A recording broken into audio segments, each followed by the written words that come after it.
कहानी की शुरुआत में हमें साइबेरिया की एक जेल दिखाई जाती है जहां बहुत सारे जर्मन फौजियों को कड़कड़ाती ठंड में लाइन में खड़ा किया गया था। दरअसल जब वर्ल्ड वॉर 2 खत्म हुआ तो रूस ने ढेर सारे जर्मन फौजियों को बंदी बना लिया था। उन्हें कोयले की खदानों में दिन रात भारी काम करवाया जाता था। यूं तो इस जेल की सुरक्षा कुछ खास टाइट नहीं थी, लेकिन फिर भी कोई भी कैदी भागने की हिम्मत नहीं जुटा पाता था, क्योंकि इस जेल के चारों तरफ सिर्फ जमा देने वाली बर्फ ही बर्फ थी। ये जेल किसी भी इंसानी गाँव से पूरे 18,000 किलोमीटर दूर थी। अगर कोई भाग भी जाता तो साइबेरिया की कड़ाके की ठंड उसे जिंदा नहीं छोड़ती थी। जेल बर्फ के इस विशाल मैदान के बीचों बीच बनी थी, इसलिए भागने का ख्याल भी किसी के दिमाग में नहीं आता था। लेकिन इन बंदियों में एक शख्स ऐसा भी था जिसका दिमाग बहुत तेज चलता था। वो अपनी बीवी और बेटी से मिलने को बेताब था। उसका नाम था ह्यूबर्ट ब्रिंकफोर्ड। उसे इस जेल में 25 साल की सजा सुनाई गई थी और वो नहीं चाहता था कि उसकी जिंदगी का आधा हिस्सा यहीं कटकर रह जाए। इसलिए ह्यूबर्ट किसी भी हाल में इस जेल से फरार होना चाहता था। किस्मत से एक दिन उसे ये मौका मिल ही गया। वो एक कोयले की मालगाड़ी में छुपकर किसी तरह इस जेल से निकल भागा। बाहर निकला तो खुले आसमान में तारों को देखकर उसकी खुशी का ठिकाना नहीं रहा, मगर उसे नहीं पता था कि उसकी ये खुशी ज्यादा देर की नहीं थी। थोड़ी ही दूर जाने के बाद मालगाड़ी अचानक रुक गई। ह्यूबर्ट ने बाहर झांका तो उसने देखा कि एक रूसी सैनिक बंदूक ताने उसके सामने खड़ा था। बदकिस्मती से वो पकड़ा गया। जेल से भागने की सजा में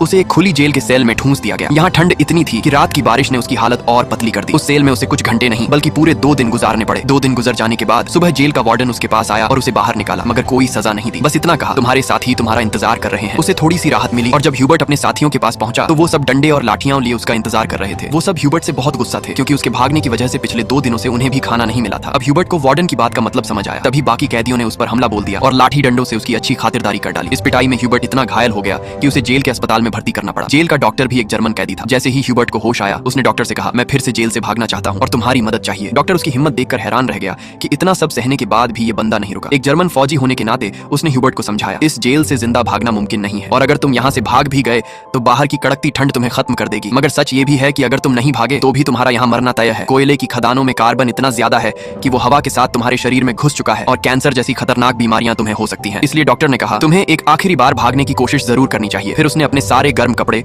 बर्फीले जूते और जरूरी सामान ह्यूबर्ट को दे दिया। साथ ही बताया कि उसे रेलवे लाइन के पास खाना छुपा हुआ मिल जाएगा। इतना ही नहीं, उसने ह्यूबर्ट को एक बंदूक भी दी ताकि वो अपनी हिफाजत कर सके। दरअसल डॉक्टर ने ही ये सब खाना, बंदूक, गर्म कपड़े आदि जमा किए थे, क्योंकि वो खुद भी इस नरक से भागना चाहता था। मगर हाल ही में उसे पता चला था कि उसे कैंसर है और उसके पास 1 महीने से ज्यादा वक्त नहीं बचा है। इसलिए उसने ह्यूबर्ट की मदद करने की सोची। उसने ह्यूबर्ट को एक लंच बॉक्स थमाया और कहा, अगर तुम जिंदा बच गए तो मेरी फैमिली तक ये लंच बॉक्स पहुंचा देना और कहना कि मैं अब इस दुनिया में नहीं हूँ। रात के अंधेरे में ह्यूबर्ट फिर से फरार हो गया। इस बार उसने मालगाड़ी की बजाय पैदल चलने का फैसला किया। वो रात भर चलता रहा और सुबह भी नहीं रुका, क्योंकि उसे डर था कि रूसी सैनिक उसे पकड़ न ले। सुबह जब वार्डन को खबर मिली कि ह्यूबर्ट फिर से भाग निकला है तो वो सीधा डॉक्टर के पास पहुंचा, मगर तब तक डॉक्टर अपनी जान ले चुका था, क्योंकि उसे पता था कि ह्यूबर्ट के भागने की खबर सुनकर वार्डन उसे बहुत तड़पाएगा। इसके बाद वार्डन ने कई रूसी सैनिकों को ह्यूबर्ट की खोज में भेजा और उसे जिंदा पकड़ने का हुक्म दिया। मगर कई दिनों की तलाश के बाद भी ह्यूबर्ट का कोई सुराग नहीं मिला। उसकी किस्मत अच्छी थी कि बर्फबारी की वजह से उसके पैरों के निशान मिटते जा रहे थे, जिससे उसे ढूंढना और मुश्किल हो गया। सबको लगने लगा कि ह्यूबर्ट इस ठंड में मर चुका होगा, लेकिन वार्डन हार मानने को तैयार नहीं था। वो जानता था कि ह्यूबर्ट बहुत मजबूत है और आसानी से टूटेगा नहीं, इसलिए उसने खोज जारी रखने का आदेश दिया। उधर ह्यूबर्ट पूरे जोश के साथ बर्फीले तूफान को चीरता हुआ आगे बढ़ रहा था। जेल से भागे 9 दिन बाद उसे कुत्तों के भौंकने की आवाज सुनाई दी। उसने पीछे देखा तो एक स्लेज उसकी तरफ आ रही थी। वो भागने की सोच ही रहा था कि स्लेज उसके पास से गुजर गई। तभी उसकी आंख खुली और उसे पता चला कि ये सब सपना था। दरअसल वो 9 दिनों से पैदल चल रहा था और उसका खाना खत्म हो चुका था। भूख और थकान ने उसे तोड़ दिया था, मगर वो रुका नहीं और जैसे तैसे आगे बढ़ता रहा। कुछ दिन बाद उसका शरीर भी साथ छोड़ने लगा और वो भूख से बेहोश हो गया। कुछ घंटों बाद जब होश आया तो उसे एक अजीब सी आवाज सुनाई दी। उसने देखा कि एक सील थी। ये देखकर उसकी आंखें चमक उठी। उसने फौरन बंदूक निकाली और निशाना लगाने की कोशिश की, मगर कमजोरी की वजह से निशाना चूक गया और सील भागने लगी। ह्यूबर्ट, जिसे कई दिनों बाद जिंदा रहने की उम्मीद मिली थी, वो ये मौका नहीं गंवाना चाहता था। वो सील के पीछे दौड़ा, मगर दौड़ते वक्त बर्फ टूट गई और वो पानी में गिर गया। इससे उसके पैर में चोट लग गई। फिर भी उसने हिम्मत नहीं हारी और सील का पीछा किया। जैसे ही वो गोली चलाने वाला था, सील एक चट्टान के पीछे छुप गई। ह्यूबर्ट और आगे बढ़ा, सील को फिर से देखा और आखिरी गोली चलाई। किस्मत से गोली सील को लगी। ये देखकर ह्यूबर्ट खुशी से उछल पड़ा, क्योंकि अब उसे सफर में खाने की फिक्र नहीं थी। कई दिनों बाद उसने पेट भरकर खाना खाया, थोड़ा सुस्ताया और फिर सफर शुरू कर दिया। इस लंबे सफर में ह्यूबर्ट बिल्कुल अकेला था। चारों तरफ बर्फ के सिवा कुछ नहीं था। ऐसे माहौल में उसका दिमाग खराब हो सकता था, इसीलिए वो खुद से बातें करता, अच्छी अच्छी बातें सोचकर खुद को हौसला देता। साथ ही वो हमेशा कंपास देखता ताकि बर्फीली वादी में रास्ता न भटक जाए। दिन बीतते गए और 2 महीने लगातार चलने के बाद उसे बर्फीले मैदान में एक छोटा सा पेड़ दिखा। उस पेड़ को देखकर वो इतना खुश हुआ जैसे उसे कोई खजाना मिल गया। वो दौड़कर उस पेड़ को गले लगा लेता है। दरअसल ये पेड़ इस बात का सबूत था कि 2 महीने चलने के बाद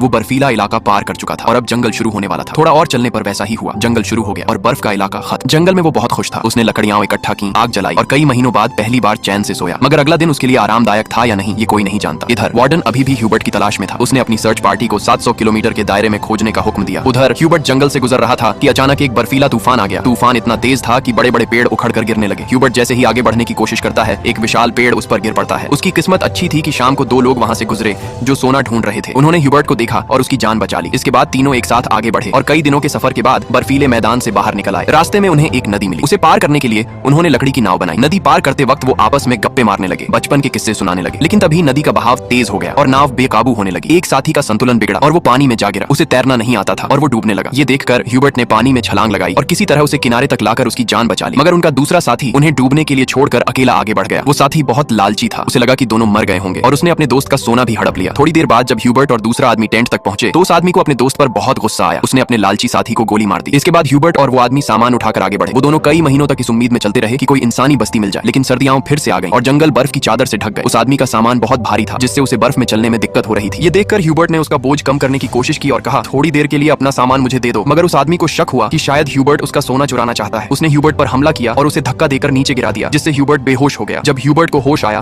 तो उसने देखा कि भेड़ियों का एक झुंड उसकी ओर आ रहा था। अपनी जान बचाने के लिए वो एक पेड़ पर चढ़ने लगा, लेकिन चढ़ते वक्त एक भेड़िया उसका पैर पकड़ लेता है। पेड़ कमजोर था और बीच से टूट गया, जिससे ह्यूबर्ट नीचे गिर पड़ा। उसे लगा कि अब उसकी मौत पक्की है। तभी गोली चलने की आवाज आई। ह्यूबर्ट ने आंखें खोली तो देखा कि कुछ भेड़िए मर चुके थे और बाकी भाग गए थे। दरअसल इलाके के शिकारियों ने उसकी जान बचाई थी। वो उसे अपने गांव ले गए जहां लोगों ने उसका इलाज किया। सालों की मेहनत के बाद ह्यूबर्ट आखिरकार एक इंसानी बस्ती तक पहुंच गया था। लोगों को देखकर वो बहुत खुश हुआ। कई दिन तक वो गांव में रुका और लोगों ने उसकी खूब खातिरदारी की। एक दिन गांव में एक चिट्ठी आई जो वार्डन की थी। उसमें लिखा था कि एक जर्मन सैनिक उनकी जेल से फरार हो गया है और अगर किसी ने उसे पनाह दी तो वो गद्दार कहलाएगा। मजबूरी में ह्यूबर्ट को गांव छोड़ना पड़ा, वरना वार्डन गांव वालों को भी सजा देता। जाने से पहले गांव वालों ने उसे खाने पीने का सामान और एक शिकारी कुत्ता दिया। अब इस लंबे सफर में ह्यूबर्ट का एक साथी बन गया था, जिससे उसे अकेलापन नहीं महसूस हो रहा था। वो दोनों कई दिन चलते रहे। रास्ते में एक लकड़ी की फैक्ट्री दिखी और कुत्ता खाने की तलाश में वहां दौड़ गया। ह्यूबर्ट अपने कुत्ते को बचाने के लिए फैक्ट्री में गया। वहां के मजदूरों ने उसे पहचान लिया और मालिक के पास ले गए। ह्यूबर्ट ने मालिक को अपनी पूरी कहानी सुनाई, जिससे सबको उस पर तरस आया। उन्होंने उसे खाना खिलाया और जर्मनी जाने वाली ट्रेन में बिठा दिया। ह्यूबर्ट खुश था कि वो जल्द घर पहुंच जाएगा, मगर उसे नहीं पता था